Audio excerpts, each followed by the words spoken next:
ఒక్క చిన్న కథ, నచ్చాలని రూలేం లేదు. అడవికి రాజైన సింహం ముసలిదైపోయిందట. ఇంకా వెంటాడి వేటాడలేను అని అర్థం చేసుకుని అడవిలోని ప్రతి జంతువుని పర్సనల్గా కలిసి, ఇక ఇంతే నా జీవితం, నా ఇంట్లోనే అలసి శిథిలమైపోయి నేను చనిపోతాను, మీకు ఎప్పుడైనా టైం ఉంటే వచ్చి పలకరించండి సరేనా అని చెప్పి బాధతో తన ఇంట్లోకి వెళ్ళిపోయింది. సింహం అలా మాట్లాడి వెళ్ళిన తరువాత అన్ని జంతువులకి మనసు కరిగిపోయింది. లేదు, ఎంతైనా మనల్ని పరిపాలించిన రాజు కదా, చచ్చిపోతున్నాడు, ఒక్కసారైనా వెళ్ళి కలిసి వద్దామని ఒక్కొక్కరిగా సింహం ఇంట్లోకి వెళ్ళసాగాయి. రోజుకి ఒక్కొక్క జంతువు చెప్పున. మిగతా జంతువులు ఏమీ అబ్జర్వ్ చేయడం లేదు. కానీ సింహం ఇంట్లోకి వెళ్ళిన ఏ ఒక్క జంతువు కూడా తిరిగి బయటికి రావడం లేదు. ఇది ఎవరు అబ్జర్వ్ చేశారో తెలుసా? నక్క. సింహం గుహలోకి జంతువులు వెళ్తున్న పాదముద్రలు కనిపిస్తున్నాయి, కానీ తిరిగి వస్తున్నట్లు ఎక్కడా కనిపించడం లేదే అని నక్క వెళ్ళలేదు.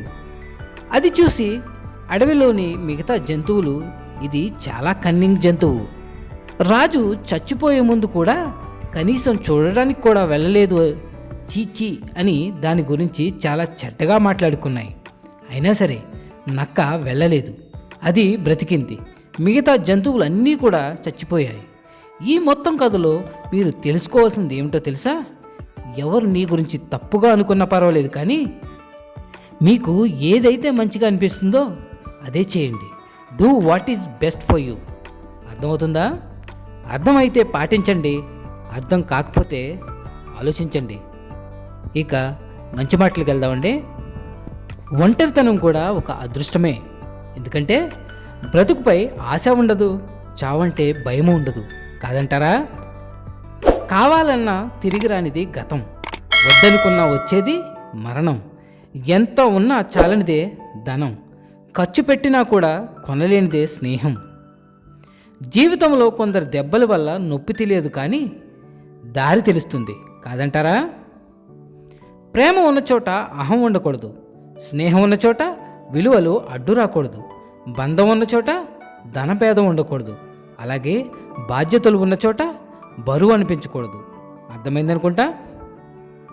కోరుకున్నది రాదు, అనుకున్నది జరగదు, నచ్చింది ఉండదు, అన్నది నచ్చదు. ఇక ఇదే జీవితం అంటే.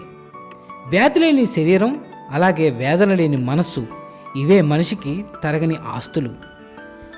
జీవితంలో నిశ్శబ్దం, అలాగే చీకటి, ఇవి నేర్పే పాఠాలు ఎంతో లోతైనవి.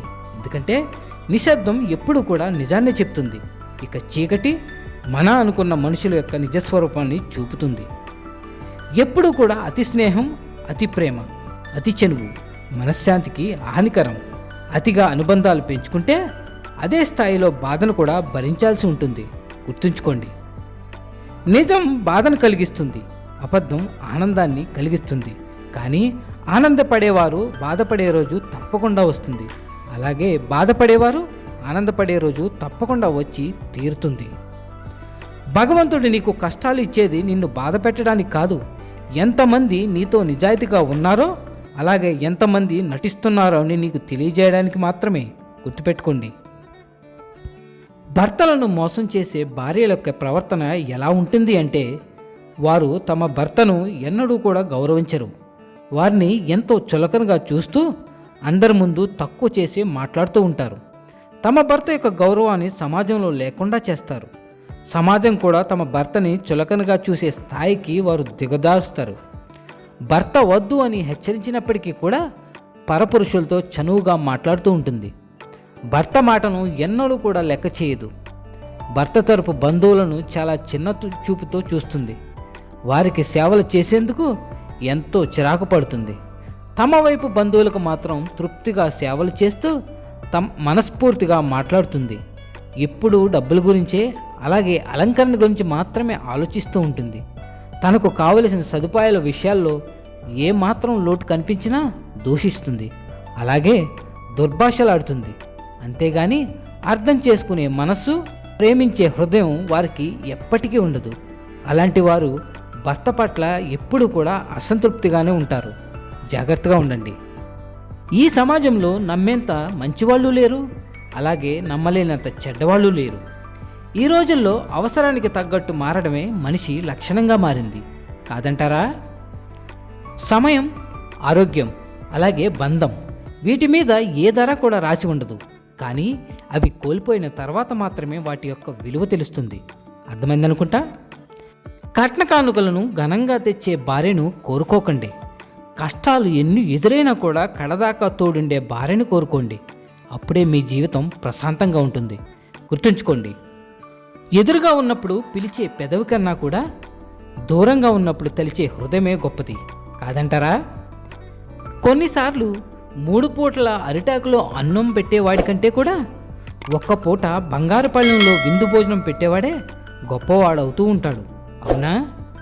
అరిటాకులో అన్నం నిన్ను మనస్ఫూర్తిగా కావాలి అనుకున్నవారు పెడితే, బంగారు పళ్ళెంలో అన్నం నీతో అవసరం ఉన్నప్పుడు పెట్టి గౌరవిస్తున్నట్లు నటిస్తారు. మీరే ఆలోచించండి. ప్రేమ లేని గౌరవం ఎందుకు? ఆలోచించండి. మన కోసం కొంత సమయాన్ని కూడా ఇవ్వలేని వారి గురించి ఆరాటపడటం, అలాగే ఆలోచించడం ఆపేస్తే ఎన్నో సమస్యలకు పరిష్కారం దొరుకుతుంది. ఒకరి ఎదుగుదలను చూసి నీకు ఈర్ష్య, అసూయ, ద్వేషం చెందుతున్నావంటే నీ ఎదుగుదల అక్కడితో ఆగిపోయింది అని అర్థం. వీలైనంత తొందరగా నిన్ను నువ్వు మార్చుకోకపోతే నీ అనుకున్న వాళ్ళే నిన్ను అసహించుకుంటారు. గుర్తుపెట్టుకోండి.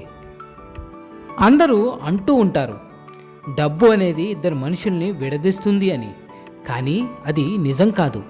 డబ్బు అనేది ఇద్దరి నిజస్వరూపాలని బయట పెడుతుంది, అంతే. ఆదర్శం గెలిచింది అంటే దాన్ని నాశనం చేసే ఒక నిజం ఎక్కడో ఒక చోట ఊపిరి పోసుకుందనే అర్థం. గుర్తుపెట్టుకోండి. ఉన్న పళంగా మీరు మీ భవిష్యత్తును మార్చుకోలేరు, కానీ మీ అలవాట్లను మాత్రం మార్చుకోవచ్చు. ఖచ్చితంగా మీ యొక్క అలవాట్లు మీ భవిష్యత్తును తప్పకుండా ఉన్నతంగా మారుస్తాయి. ప్రయత్నించి చూడండి, మీకే అర్థమవుతుంది. మూర్ఖులకు ఎంత తక్కువ స్పందిస్తే మన జీవితం అంత ప్రశాంతంగా ఉంటుంది. గుర్తుపెట్టుకోండి. తుమ్మ చెట్టు ఎంత ఎత్తుకు ఎదిగినా మనం తులసి చెట్టునే పూజిస్తూ ఉంటాం, అవునా? అలాగే చెడ్డవాడు ఎంత గొప్పవాడైనా సరే మనసున్న మంచివారినే గౌరవిస్తాం. ఎంత ధనం ఉండి మాత్రం ఏం లాభం? గుణం లేనివాడు ఎప్పుడు కూడా గుడ్డివాడే, కాదంటారా? జీవితం ఎప్పుడూ కూడా నీకు విజయాన్ని ఇవ్వదు, కేవలం అవకాశాలను మాత్రమే ఇస్తుంది. అవకాశాలను విజయాలుగా మార్చుకునే శక్తి నీ చేతుల్లోనే ఉంటుందని ఎప్పుడు కూడా మర్చిపోకు. ధైర్యంగా ఉండండి. విశ్వాసాన్ని ఎప్పుడు కూడా కోల్పోకూడదు. ఇక మళ్ళీ వచ్చే వారం కలుద్దాం మరిన్ని మంచి మాటలతో. సర్వేజన సుఖినో భవంతు. Signing off Venkat. Thank you.